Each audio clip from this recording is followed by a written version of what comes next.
Disclaimer. This video's start of creation is April 17th, 2026. As such, facts in this video may not be up to date.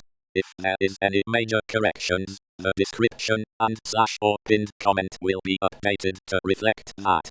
A lot of sources in this video have bias towards or against OpenAI. Timestamps exist throughout the video so you can jump through and skip sections. ChatGPT is in a very bad state right now. As of now, ChatGPT has been receiving a lot of hate right now for several reasons. Their models have been acting up, treating their users like people who can't think for themselves instead of sane, rational adults. People are getting sick of it, but why?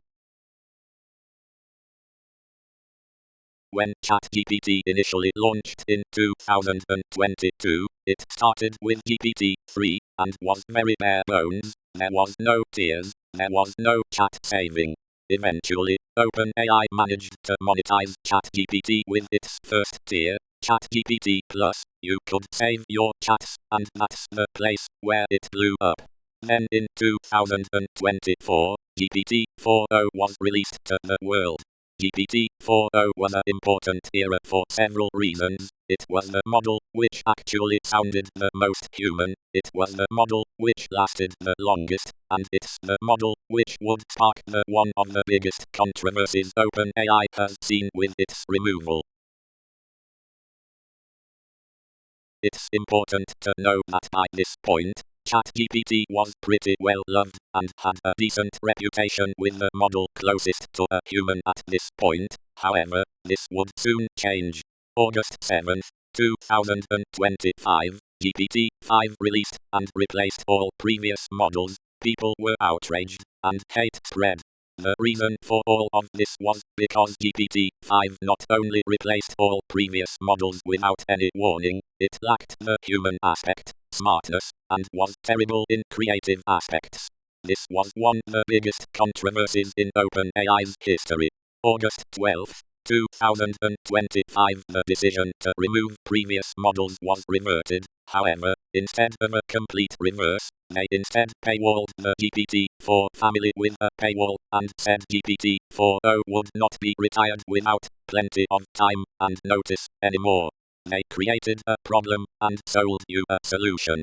From a business perspective, this was a very smart play. They could make users happy again, later remove GPT-4o, make more money from the influx of new subscriptions, and could fully silence the free users who saw through this. Soon enough, this incident was forgotten about, but soon enough, free users were proven right. Users found out in February that GPT-4o would be leaving on February 13, 2026. Users were outraged. OpenAI had lied when they said they would give plenty of time and notice, but they did not. It was sudden. With this, users started finding out a few things about OpenAI. Developers were mocking users. There was reports of a toxic work environment, and it was suspected this was a cost-cutting measure.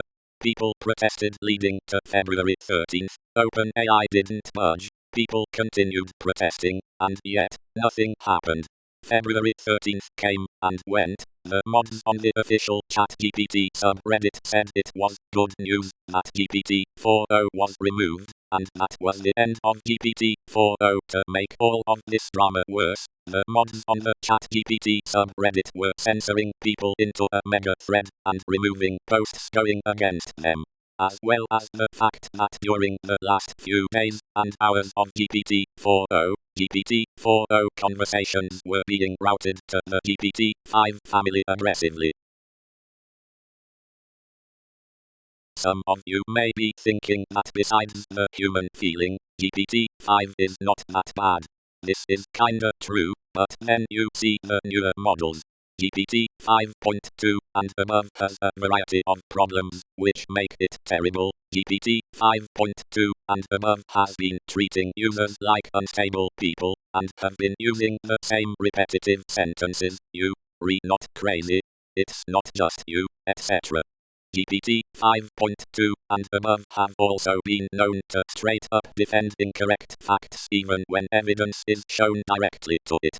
GPT 5.2 and above has also been known to figure out some way to attack your prompts no matter what, sometimes hallucinating stuff you didn't say or ignoring what you did say just to attack your prompt. While the GPT-5 family is the only one at this point, there is other options for LLMs. Claude, Gemini, DeepSeek, Grok, etc. are great options, however they aren't perfect. Claude, for example, has had terrible limits for the past few weeks as of April 17, 2026, sometimes taking only a few prompts to fill its quota up for hours. Another option is hosting your own LLMs. With tools like Llama, it can be done easily, but to do so, you need some power. Higher parameter models require better GPUs or iGPUs. Some models like Gemma by Google have had work to make them more efficient, but local LLMs suck up a lot of resources. As of April 17, 2026, there is not enough options. The best options I've heard at this point are Claude, Gemini, and local LLMs.